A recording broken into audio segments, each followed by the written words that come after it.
Hello my dear students, I hope कि आप सभी अपने जगह पर बैठ गए होंगे जहाँ पे आप लोग पढ़ाई करते हैं। और जो हमारा मकसद है, मेरा टारगेट है कि मैं आपको दिसंबर एंड तक जितना भी आपका ऑब्जेक्टिव बन सकता है आपके बुक का, आपके चैप्टर का, और उसके बाद ग्रामर से संबंधित, पार्ट्स ऑफ स्पीच से संबंधित, फिर इन द ब्लैंक्स आता है, सारा कुछ हम लोग कवर कर लें। इस तरीके से कवर करें कि एक भी ना छूटे। मैं एक भी ना छूटे इतना कॉन्फिडेंस से इसलिए बोल रहा हूं क्योंकि आपके हर एक चैप्टर में जितने पेज हैं, हर एक पेज में जितनी लाइंस हैं, हर एक लाइन से ऑब्जेक्टिव क्वेश्चन बना रहा हूं मैं।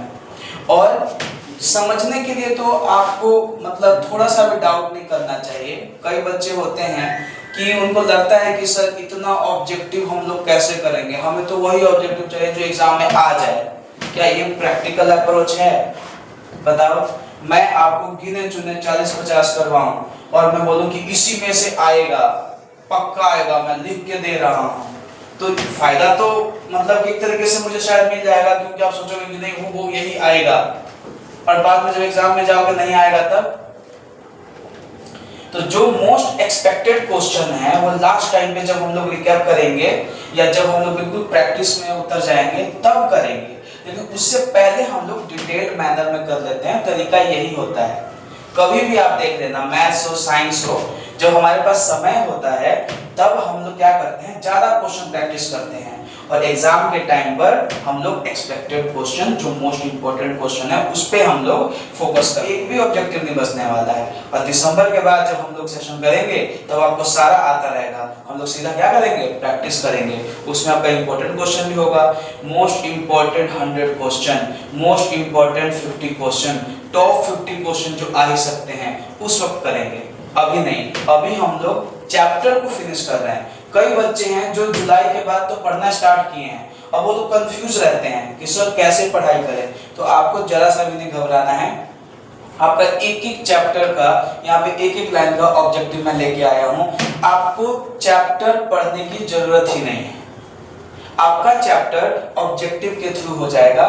एक लाइन जैसे आप पढ़ोगे उससे रिलेटेड आपका ऑब्जेक्टिव बना हुआ है, तो इनडायरेक्टली आप चैप्टर ही पढ़ रहे हो, ठीक है? तो आपको उसकी टेंशन नहीं लेनी है।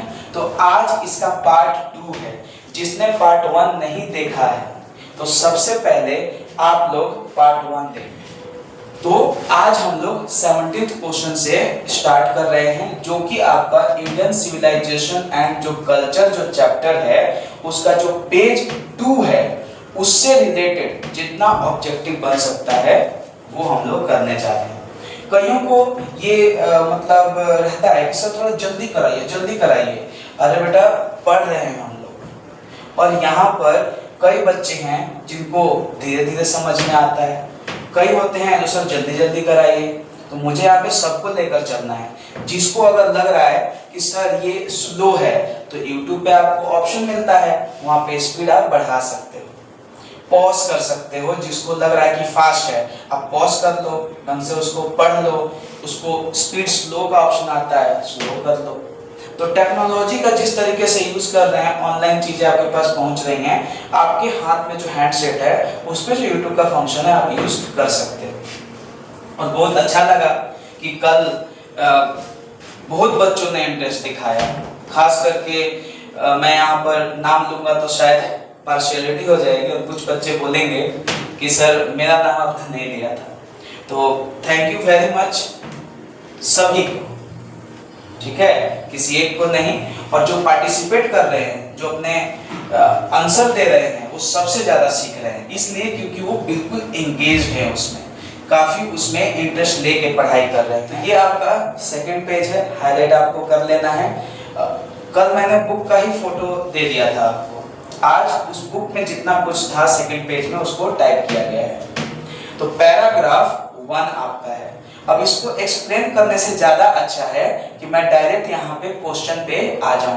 पैराग्राफ इसलिए दिया है ताकि एक फ्लो में पीपीटी बन पाए कि पैराग्राफ 1 का ये क्वेश्चन हम करने जा रहे हैं। तो 17th क्वेश्चन है आपका, 16 हमने कल कर लिया था। जैसे कल आप लोग मुझे बता रहे थे कि सर 16 में से 15 मेरा ठीक था, तो आज भी आपको बताना है कि आज 16 में से आपको कितना आपका सही हुआ।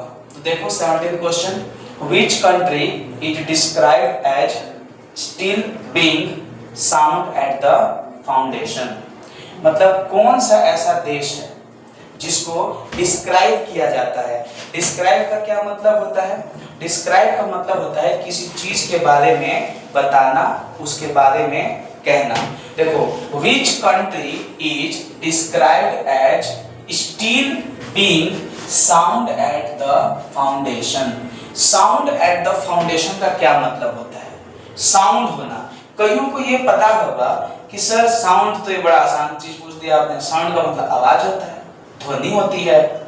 यहाँ पर ध्वनि की बात नहीं हो रही। This is the beauty of English. जब आप पढ़ोगे तो आपको पता चलेगा कि साउंड का मतलब किसी चीज में ज्यादा होना भी होता है। जैसे कि अगर कोई बोला जाता है कि वो उसने आज रात को काफी साउंड स्लीप लिया है, इसका ये मतलब है काफी अच्छी नींद आई थी। कोई अगर बोलता है कि वह धन दौलत में काफी साउंड है, इसका मतलब है उसके पास धन दौलत की कमी नहीं है, बहुत सारा है। तो वैसे ही यहाँ पर कहा जा रहा है कि किस देश को ऐसा माना जाता है कि उसका जो फाउंडेशन है ना काफी साउंड है, मतलब उसकी जो नींव है ना, उसका जो आधार है, जो उस देश का इतिहास में पूर्वजों ने जो उसका जड़ जो बनाया है काफी मजबूत बनाया है, उसका जो फाउंडेशन है, नींव जो है काफी मजबूत है, वो हिला नहीं सकता है। तो वो कौन सा देश है? अब बोलोगे कि सर कितना इजी क्वेश्चन पूछ रहे हैं, तो इजी क्यों हुआ? आप इस चीज पे ध्यान दो। इजी इसलिए हो गया क्योंकि आपको मैंने इसका मतलब बताया। और दूसरी बात ये कि जब आपको मतलब नहीं पता होता है तो तुक्का मारते हो कि Indian civilisation and culture chapter का है तो इंडिया टिक मार देते हैं, तो तुक्का हमेशा थोड़ी सही होगा। सो आपको एक जो राइट पाथ है उसको चुनना है। तो अब देखो, उन बच्चों को बिल्कुल अब डाउट नहीं होगा जिन्होंने चैप्टर पढ़ा नहीं है, बिल्कुल लाइन बाय लाइन हो रहा है। और यहाँ से आपको पता भी चल गया होगा कि मैं क्या बात कर रहा हूँ और क्या इसका टारगेट है। टारगेट यही है कि हम लोग इसको उस तरीके से पढ़ें कि साथ ही साथ एग्जाम की चीजें भी कवर होती चली जाए। तो यहाँ पे अब राइट आंसर आप लोग मुझे बता सकते हैं कमेंट में। सो राइट आंसर क्या हो जाएगा इसका? इंडिया। चलो नेक्स्ट क्वेश्चन की तरफ बढ़ते हैं। 18th question, from whom do the people of Europe learn their lessons? देखो यहाँ पे आ गया ना, यूरोप learn their lesson, मतलब यूरोप जो है उन्होंने कहाँ से अपने ज्ञान जो है उन्होंने सीखा है। तो कहाँ से सीखा है? From whom do the people of Europe, जो यूरोप के जो लोग हैं उन्होंने किस से, देखो from whom लिखा है ना, मतलब किससे उन्होंने, जो भी उनका जो समाज बना है, जो भी उनके पास ज्ञान है वो कहाँ से सीखा है। अच्छा आप बताओ कि आपके पास ज्ञान कहाँ से आया है, आपके पूर्वजों के पास ज्ञान कहाँ से आया, उनसे उनके भी जो पूर्वज थे उनके पास ज्ञान कहाँ से आया है। तो आप बोलोगे सर रामायण महाभारत जितने हमारे वेद पुराण हैं उसी से आया है। तो सेम चीज यहाँ पे ये पूछ रहा है कि जो यूरोप के जो लोग हैं उनके पास कहाँ से आया है। तो आप ऑप्शन देखो, from Egypt, option B from Greece and Rome, option C from India, option D from China. तो आप मुझे इसका आंसर बताओ। चलो टाइमर लगाया जाए क्या? टाइमर लगाते हैं, चलो 5 सेकंड में करते हैं इसको। चलो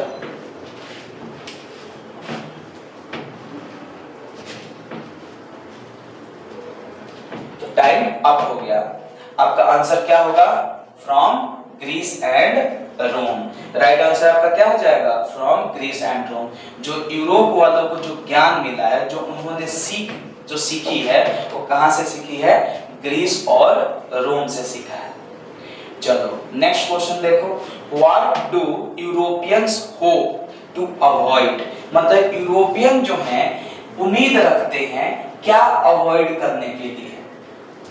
What do Europe hope to avoid by learning from Greece and Rome, मतलब ग्रीस एंड रोम से उन्होंने क्या सीखा है और उसमें क्या वो चाहते हैं कि अब हम वो गलती नहीं करेंगे, वो चीज नहीं करेंगे। तो ऑप्शन ए देखो वॉर्स है, option B mistakes, option C education, option D slavery. तो अब इसमें चार ऑप्शन का भी मतलब आपको पता होना चाहिए। वॉर्स का मतलब क्या होता है, लड़ाई, युद्ध, मिस्टेक का मतलब गलतियां, एजुकेशन का मतलब शिक्षा और स्लेवरी का मतलब क्या होता है, गुलामी या गुलाम बनाना। तो आप बताओ यहाँ से कि ये क्वेश्चन क्या पूछ रहा है। तो इस क्वेश्चन में आपको गांधी जी की फीलिंग के ऊपर जाना है कि जो यूरोप, गांधी जी का ये कहना है कि यूरोप के जो लोग हैं वो ग्रीस और रोम की गलतियों से सीखे हैं। मतलब उनका ये कहना है कि अच्छी चीजें नहीं, जो उन्होंने गलतियां की हैं उनसे वो लोग सीखे हैं कि हमें ये गलती नहीं करनी है, क्योंकि ग्रीस रोम तो खत्म हो गया, उसमें कुछ कमियां थी तभी तो हमारा सिविलाइजेशन अभी तक अटक है। अभी भी हमारा सनातन धर्म, अभी भी हमारे हिंदू धर्म में जो भी रीति रिवाज है सारे हम लोग करते हैं, जो कुरीतियां हैं उसको हम खत्म करते हैं। तो यहाँ पर उनका जो गलतियों से इन्होंने सीखा है, तो यहाँ पर राइट आंसर क्या हो जाएगा। अब मैं लग रहा है ना कि यहाँ पे आपको टाइम देना ना टाइम वेस्ट है, क्योंकि इतना बता देने के बाद तो आपको बता ही देना चाहिए। राइट आंसर क्या हो जाएगा आपका, मिस्टेक्स। इसको रहने ही देते हैं, जब क्विज करेंगे तब इसको करेंगे। 20th क्वेश्चन देखो, how is the condition of European describe. European के स्थिति को गांधी जी ने क्या बताया है। डिस्क्राइब का मतलब ही बताया, बताना। Option A admirable, option B pitiable, option C strong, option D joyful. तो अभी चारों मतलब अगर आपको नहीं पता होगा तो कैसे टिक मारोगे। यही मेन मकसद है मेरा कि आपको वर्ड मीनिंग बताते हुए ऑब्जेक्टिव कराऊं। एडमायरेबल मतलब कि किसी की तारीफ की जाए और वैसा हम बनना चाहें। तो क्या ऐसी स्थिति है यूरोपियन की, क्या गांधी जी ऐसा कर रहे हैं कि नहीं जैसे हुए हैं वैसे हम बन जाएं। ऑप्शन बी पिटिएबल दयनीय स्थिति है, क्या ऐसा है। स्ट्रॉन्ग मजबूत है, जॉयफुल काफी खुशनुमा है, काफी अच्छा है। तो ऐसा तो है नहीं, उनकी कंडीशन कैसी है, दयनीय है, पिटिएबल है। मतलब दयनीय इसलिए है क्योंकि उनके पास सभ्यता नहीं है, उनके पास नैतिकता नहीं है, हमारे पास है। समझ में आया, हमारे पास है उनके पास नहीं है। उनके पास भौतिकी चीजों के पीछे मतलब बेचारे पड़े हुए हैं, इसीलिए उस सिचुएशन में गांधी जी ने कहा है कि उनकी कंडीशन कैसी है, दयनीय है, और उसी का इंग्लिश होता है क्या, पिटिएबल। तो राइट आंसर क्या हो जाएगा, पिटिएबल। पैराग्राफ 2 पे पहुंच गए हम लोग, अपने बुक में आप देख सकते हो पैराग्राफ 2, और पैराग्राफ 2 का question number 1, what is described as India's glory. भारत का जो शान है उसको किस तरीके से आप डिस्क्राइब करोगे, उसके धन से, हर इमूवेबिलिटी से। इमूवेबिलिटी का मतलब होता है जिसको हम हिला तक नहीं सके, अडिग रहे। ऑप्शन सी हर कॉन्क्वेस्ट, भारत ने कहीं हमला किया होगा उस क्षेत्र को अपने में मिला लिया है, उस तरीके से आप इसको डिस्क्राइब करोगे। ऑप्शन डी हर सिटीज, जो उसके शहर हैं उस हिसाब से इसको डिस्क्राइब करोगे। भारत की शान को किससे आप बताओगे कि वो पूरा धनी है, वो इमूवेबल है, आप उसके नींव को, आप उसके सभ्यता को हिला नहीं सकते हैं, क्या ये उसकी शान है। हर कॉन्क्वेस्ट, जो वो आक्रमक जो होते हैं लोग, जो आक्रमण करता है भारत, ये उसकी शान है, या उसके जो शहर हैं वो इसके शान है। तो इस चैप्टर में गांधी जी ने यही बताया है कि हर इमूवेबिलिटी, मतलब भारत की जो इमूवेबिलिटी वाला जो टेंडेंसी है कि यहाँ के लोग अपनी सभ्यता के साथ जुड़े रहते हैं, मशीनों के पीछे ज्यादा नहीं भागते हैं, भौतिकी चीजों के पीछे नहीं भागते हैं, ये चीज उन्होंने ज्यादा जोर दिया है। सो राइट आंसर क्या हो जाएगा, हर इमूवेबिलिटी। नेक्स्ट क्वेश्चन देखो, what charge is made against the people of India. Bharat के लोगों के विरुद्ध में क्या आरोप लगता है। आरोप के लिए यहाँ पे इंग्लिश लिखा हुआ है क्या, चार्ज। कि भारत के लोगों के जो विरुद्ध, अगेंस्ट में क्या होता है, विरुद्ध, लोगों के विरुद्ध क्या आरोप लगा है। तो option A they are too advanced, option B they are uncivilised and ignorant, option C they are too rich, option D they are too weak. They are too advance मतलब वो काफी एडवांस हैं, काफी वो आगे रहते हैं, टेक्नोलॉजी में आगे हैं, सोचने में आगे हैं, पढ़ने में आगे हैं। क्या ये उन पे आरोप लगता है? Option B they are uncivilised and ignorant, क्या वो असभ्य हैं और इग्नोरेंट हैं, मतलब कि उनके पास ज्यादा ज्ञान वगैरह नहीं है, समझदार लोग नहीं हैं। क्या ये दोष लगता है? क्या ये हमारे ऊपर आरोप लगता है? दे आर टू रिच, वो बहुत धनी हैं, क्या ये आरोप लगता है? दे आर टू वीक, वो बहुत कमजोर हैं, क्या ये आरोप लगता है? तो अकॉर्डिंग टू चैप्टर जो गांधी जी कहते हैं कि हमारे ऊपर ये आरोप लगता है कि हम लोग क्या हैं? हम लोग अनसिविलाइज्ड एंड इग्नोरेंट हैं। आपको जैसे क्वेश्चन देता हूं आपको टिक मारते हुए चलना है, ठीक है? Question number 23, What does India refuse to change? India जो है किस चीज को मना करता है कि भाई हम नहीं बदलेंगे, आप चाहे कुछ कर लें, ऐसा क्या है? ऐसा क्या है कि वो बदलने के लिए राजी नहीं है?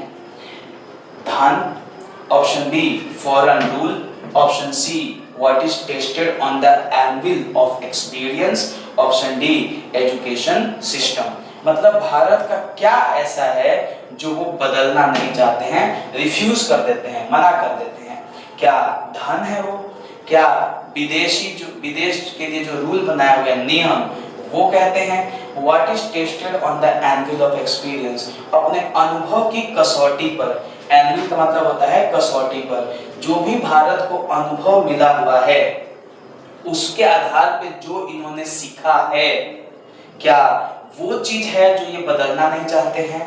ऑप्शन डी एजुकेशन सिस्टम, या फिर जो यहाँ की शिक्षा प्रणाली है उसको ये बदलना नहीं चाहते हैं। तो राइट आंसर आपका हो जाएगा क्या? सी, कि जो भी अनुभव के हिसाब पे, अनुभव की कसौटी पे जो कुछ भी हमने सीखा है उसके आधार पर अपने देश को चला रहे हैं, तो जीवन को जी रहे हैं, इसके साथ कोई भी हम लोग आपके साथ कॉम्प्रोमाइज नहीं कर सकते हैं। Option question number 24, how does India react to advice thrust upon her? जो इंडिया है कैसे, how does India react to, मतलब इंडिया जो है किस तरीके से अपना भाव प्रकट करता है, रिएक्ट करता है to advice thrust upon her, मतलब उसके ऊपर कोई सलाह देता है तो वो कैसे, how does India react, India कैसे उस पे जो है अपना भाव प्रकट करता है, कोई सलाह देता है तो क्या वो मान लेता है? She accepted, option B she remains study, जो भारत है वो जैसा है वैसा ही रहना चाहता है, रिमेन्स स्टडी, स्टडी का मतलब जैसा है वैसा ही रहना, ऑप्शन सी शी आर्ग्यूज, क्या वो बहस करता है, जब कोई सलाह देता है तो क्या वो बहस करता है, option D she ignores it angrily, क्या गुस्सा होकर इसको टाल देता है, कोई अगर सलाह देता है आपको तो क्या कर, कोई बोलता है कि ऐसे करो आप वैसे करो, तो क्या भारत मान लेता है? तो यहाँ पर राइट आंसर क्या हो जाएगा? बी शी रिमेन्स स्टडी, वो हमेशा जैसा है वैसा ही रहना चाहता है, उसको पूर्ण विश्वास है कि हमारी जो सभ्यता है वो अच्छी सभ्यता है और हमें किसी से सलाह मशवरा करने की जरूरत नहीं है। नेक्स्ट क्वेश्चन देखो, what is called the sheet anchor of our hope? Sheet anchor of our hope, what is called the sheet anchor of our hope? Sheet anchor क्या होता है? शीट एंकर का मतलब ये होता है जो आपको बताए आपके बारे में, जिसकी वजह से आप समझ सके, आपको दुनिया जान सके, तो शीट एंकर। तो ऐसा क्या है जो हम जो भी उम्मीद करते हैं उसका ये प्रूफ देता है, उसका सबूत देता है। तो ऑप्शन ए इंडियाज वेल्थ, जो भारत का जो धन है, क्या ये हमें ये सबूत देता है हमारे उम्मीद का? ऑप्शन बी क्या है? इंडियाज ग्लोरी, जो भारत का जो शान है क्या वो है? ऑप्शन बी इंडियाज स्टेडीनेस, और option D India's army, Bharat का जो फौज है इंडिया स्टेडीनेस, जो भारत जो स्थिर है, क्या ये जो है शीट एंकर है हमारे होप का। शीट एंकर यहाँ पे समझना है, शीट एंकर का ये मतलब है ऐसा क्या चीज है जो हम लोग करना चाहते हैं, हम कर रहे हैं, उसका ये सबूत दे। तो इंडिया जो है इसका जो स्टेडीनेस है, इसका जो इतने सारे आक्रमण हुए हमारे देश में, फिर भी हमारी सभ्यता जो है बची हुई है, जैसी थी वैसी ही है। ये एक सबूत है कि हमारा जो देश है, हमारी जो सभ्यता है बहुत ही खूबसूरत है। पैराग्राफ 3 में हम लोग एंट्री कर चुके हैं। कमेंट करो फटाफट कि अभी तक आपका कितना क्वेश्चन सही हुआ है। चलो नेक्स्ट क्वेश्चन आते हैं 26 पर। According to the passage, civilization points man to the path of। Passage के हिसाब से, जो ये पैसेज हम लोग पढ़ रहे हैं, पैसेज के हिसाब से जो सिविलाइजेशन है, जो सभ्यता है, वो आदमी के रास्ते को, जो जीवन का जो रास्ता चुनना है उसको man to the path. According to the passage civilisation जो है वो जीवन में, आदमी के जीवन में वो क्या इंगित करता है, किस तरफ इशारा करता है। Option A riches, option B education, option C duty, option D war. मतलब सभ्यता जो है वो क्या कहती है लोगों से, लोगों को क्या करना चाहिए, क्या उनको धनी बनना चाहिए, क्या उनको शिक्षा के पर ध्यान देना चाहिए, क्या उनको ड्यूटी दिखाती है सिविलाइजेशन, क्या उसको लड़ाई के लिए कहती है सिविलाइजेशन, क्या कौन सा रास्ता दिखाती है, तो ड्यूटी का रास्ता दिखाती है कि लोगों की ड्यूटी क्या होनी चाहिए, लोगों का ड्यूटी क्या होना चाहिए, काम उनका क्या होना चाहिए, किस तरीके से जीवन को आगे बढ़ाना चाहिए, ये उनका मेन टारगेट होना चाहिए। तो राइट आंसर क्या हो जाएगा, duty. Question number 26, what are called convertible terms. Convertible terms किसका, कन्वर्टिबल का मतलब जो बदला जा सके। तो कौन सी ऐसी चीजें हैं जो बदली जा सकती है। Option A wealth and power, क्या जो धन और शक्ति है उसको बदला जा सकता है। Option B performance of duty and observance of morality, जो हम ड्यूटी निभाते हैं, जो ड्यूटी करते हैं, एंड ऑब्जर्वेंस ऑफ मोरालिटी, और जो हम लोग मोरल का मतलब कहता है नैतिकता को जो हम लोग महसूस करते हैं, तो जीवन में उतारते हैं, क्या वो कन्वर्टिबल टर्म्स है, क्या वो बदल सकते हैं। Option C education and riches, शिक्षा और धनी जो धनवान जो होते हैं, क्या ये बदले जा सकते हैं। डी ट्रूथ एंड लाइज, सत्य और झूठ, क्या ये बदले जा सकते हैं। तो आप बताओ कि ये 4 ऑप्शन हैं, अगर इसका मतलब नहीं पता हो तो दिक्कत आ जाएगी कि नहीं आ जाएगी। तो मैं बार बार कह रहा हूँ आपको समझ के ही आपको ध्यान देना है, सिर्फ आंसर से मतलब नहीं होना चाहिए। So wealth and power answer होगा, performance of duty and observance of morality answer होगा, एजुकेशन एंड रिचेज आंसर होगा, या ट्रूथ एंड लाइज आंसर होगा। तो कौन सी ऐसी चीजें हैं जो कन्वर्टिबल टर्म्स है, जो कि सभ्यता में एक बदलते रहना चाहिए समाज के हिसाब से, आने वाली पीढ़ी के हिसाब से। तो राइट आंसर आपका क्या हो जाएगा, B performance of duty and observance of morality. समय के हिसाब से आपने देखा होगा कि कई चीजें हमारी बदली हैं, जैसे सती प्रथा खत्म हुई है, डाउरी सिस्टम धीरे धीरे खत्म हो रहा है। तो यही चीज है कि जो हमारा मतलब समाज ऐसा है, हमारा सभ्यता ऐसी है कि गलत जो चीजें उसको एक्सेप्ट करना है और उसको बदलना है। तो कौन सी ऐसी चीजें हैं जो बदलनी चाहिए, तो क्या है, performance of duty and observance of morality. चलो नेक्स्ट क्वेश्चन देखते हैं। What does the Gujarati equivalent for civilization mean. मतलब गुजराती के अगर इक्विवेलेंट मतलब होता है बराबर, तो गुजराती का सिविलाइजेशन के मतलब हिसाब से अगर देखें तो क्या मतलब है। What does the Gujarati equivalent for civilization mean. तो ऑप्शन ए, क्या गुजराती का मतलब नॉलेज होता है, क्या गुजराती का मतलब गुड कंडक्ट होता है, क्या गुजराती का मतलब प्रोग्रेस होता है, क्या गुजराती का मतलब ड्यूटी होता है। तो इसका तो बहुत ही मतलब सिंपल आंसर है, आप सभी ने इसका आंसर दे दिया होगा।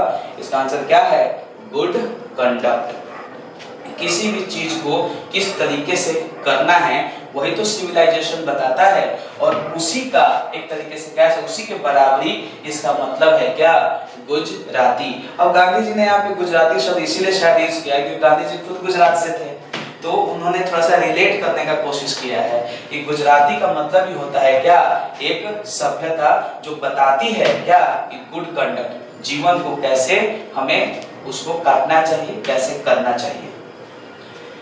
चलो फाइनली पैराग्राफ 4 पे काफी मुझे ऐसा लग रहा होगा कि आप लोग को लग रहा होगा कि कितना बड़ा वीडियो जा रहा है, कितना बड़ा लेक्चर है। तो जब आप पढ़ाई कर ही रहे हो तो ईमानदारी से करो। यही मूवी चलती है तो उससे आपको कुछ फायदा नहीं होता है, इससे आपके घर में, आपके समाज में आपको इज्जत मिलेगा। ऐसा आएगा कि उसका 450 नंबर है, कैसे आ गया इतना? तो ये जो आप मेहनत कर रहे हो बैठ के अकेले में, इसकी वजह से ही आपका 450 नंबर आएगा। तो स्टे मोटिवेटेड, आपको निराश नहीं होना है या बोर फील नहीं करना, अपने माइंड को ट्रेंड करना है कि मैं ठीक चीज कर रही हूँ तो उसके लिए बोर क्यों होना है। तो चलो अगला क्वेश्चन देखते हैं। अकॉर्डिंग टू मेनी राइटर्स, बहुत सारे लेखक हुए हैं, उनके हिसाब से what has India nothing to learn from, क्या है जो इंडिया को सीखने की जरूरत नहीं है। Option A nature, option B foreigners, option C anybody else, option D history. According to many writers what has India nothing to learn from, क्या उसको नेचर से सीखना है, क्या उसको विदेशी लोगों से सीखना है, क्या किसी से कुछ नहीं सीखना है, या इतिहास से सीखना है। तो गांधी जी ने इसमें बखूबी कहा है कि हमें कोई जरूरत नहीं है कि किसी से हम कुछ सीखें। देखो ये 9 से ऑब्जेक्टिव उठाया है। If this definition be correct then India as so many writers have shown has nothing to learn from anybody else, हमें किसी से कुछ सीखने की जरूरत नहीं है। तो राइट आंसर क्या हो जाएगा, ऑप्शन सी। चलो पैराग्राफ 5 और इसका question number 29। How is the mind described in the passage, most important question. अब मोस्ट में यूज नहीं करना चाह रहा था लेकिन है तो मुंह से निकल गया। माइंड को जो है इस पैसेज में क्या बताया गया है, दिमाग को, क्या वो एक बड़ा ही शांत नदी है, ऑप्शन बी क्या वो बेचैन चिड़िया है, ऑप्शन सी स्टेडी फ्लेम है, क्या वो एक लेवल पे एक स्तर वाला आग है, आग का जो लॉ होता है वो है, option D A wise teacher है कि एक बुद्धिमान टीचर है, एक बुद्धिमान शिक्षक है। हमारा माइंड कैसा है, तो गांधी जी ने हमको बताया है कि हमारा माइंड एक बेचैन चिड़िया है, एक समय में इधर से उधर हो जाता है, जैसे आप लोगों का भी हो रहा होगा। पढ़ाई हो रही है लेकिन आपका मन इधर से उधर जा रहा होगा। तो हमारा माइंड जो है वो बेचैन चिड़िया है, उसको हमें ही कंट्रोल करना है। और किससे कंट्रोल होगा, एक अच्छे ज्ञान से। तो राइट आंसर क्या हो जाएगा, a restless bird.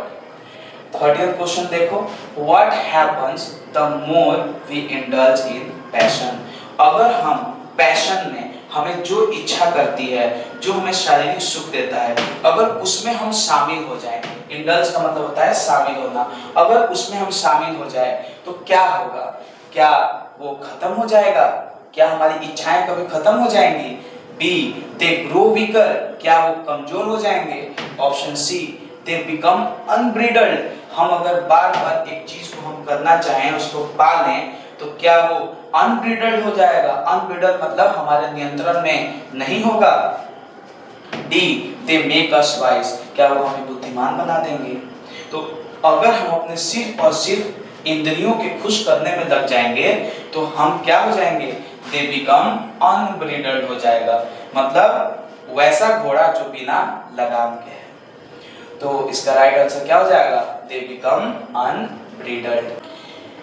What did the ancestors do to indulge? हमारे जो पूर्वज हैं, ancestor का मतलब क्या होता है, पूर्वज, हमारे जो पूर्वज हैं वो इंडल्जेंसेस का मतलब है जितनी भी हमारे अंदर दिमाग में शारीरिक सुख पाने के लिए चीजें आती हैं, अनहेल्दी चीजों का खाना, दोस्तों के साथ मस्ती करना, ज्यादा सोना, इन्हीं सब में तो शारीरिक सुख मिलता है हम लोगों को। अगर इन चीज में अगर हम फंस गए तो इसके लिए हमारे पूर्वजों ने क्या किया है, क्या उसमें शामिल हो गए हैं, क्या उन्होंने किया है? ऑप्शन ए, इंक्रीज देम, क्या उन्होंने उसको बढ़ाया है? ऑप्शन बी, लिमिटेड देम, क्या उसको सीमित किया है? ऑप्शन सी, इग्नोर देम, बिल्कुल इग्नोर ही कर दिया है? Option D, taught them abroad, क्या उसको विदेशों में सिखाया है? मतलब क्या किया है इन्होंने? तो राइट आंसर आपका क्या हो जाएगा? लिमिटेड देम, उसको उन्होंने सीमित किया है कि हमें इतना ही करना है, हमें इससे ज्यादा नहीं करना है, दोस्ती करनी है इतनी ही करनी है, हमें कुछ टेस्टी फूड खाने हैं इतना ही खाना है, हमें सोना है इतना ही सोना है। ये सारी चीजें जो हैं हमारे जो पूर्वज हैं उसको सीमित किए हैं। उस सीमित को, उस लिमिट को आपको समझना है। Question number 32, what did the ancestors believe about happiness?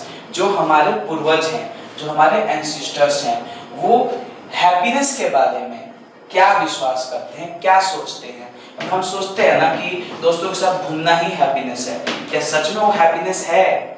हम सोचते हैं कि शायद हम लोग सो लेंगे तो आनंद है, क्या वो हैप्पीनेस है? मूवी देखेंगे, क्या वो हैप्पीनेस है? क्या है एक्चुअल में हैप्पीनेस? हमारे पूर्वजों ने क्या बताया है? Option A, it was found in wealth, क्या उन्होंने ये कहा है कि धन से ही आपको खुशी मिलेगी? Option B, it was a mental condition, क्या वो एक मात्र दिमाग का एक स्थिति है? Option C, it was God gift, क्या उन्होंने ये कहा है कि भगवान का दिया हुआ एक गिफ्ट है? Option D, it was physical pleasure, क्या वो शारीरिक एक आनंद है? उन्होंने हैप्पीनेस के बारे में क्या कहा है? तो हैप्पीनेस के बारे में उन्होंने कहा है कि it was a mental condition, ये एक मात्र आपका मानसिक स्थिति है और इस मानसिक स्थिति को आप कंट्रोल कर सकते हो कि हमें एक्चुअल में खुशी किस चीज से पानी है, और वो आपका किससे होगा? मेडिटेशन से होगा, आपका कंसंट्रेशन से होगा, ज्ञान से होगा कि मैं अगर अभी खुश हो रहा हूँ तो क्या ये खुशी परमानेंट है या टेम्पररी है? हमें ऐसी खुशी पे ध्यान देना है जो क्या हो? परमानेंट हो। और परमानेंट खुशी किसकी होती है? जब हम लोग अपने मन पे कंट्रोल करके खुश होते हैं। काफी बड़ा लेक्चर था, थैंक यू वेरी मच। और सभी लोग कॉपी पे उतारेंगे पक्का, ठीक? चलो अब जाओ आप लोग, खाना वगैरह खाओ, गुड नाइट।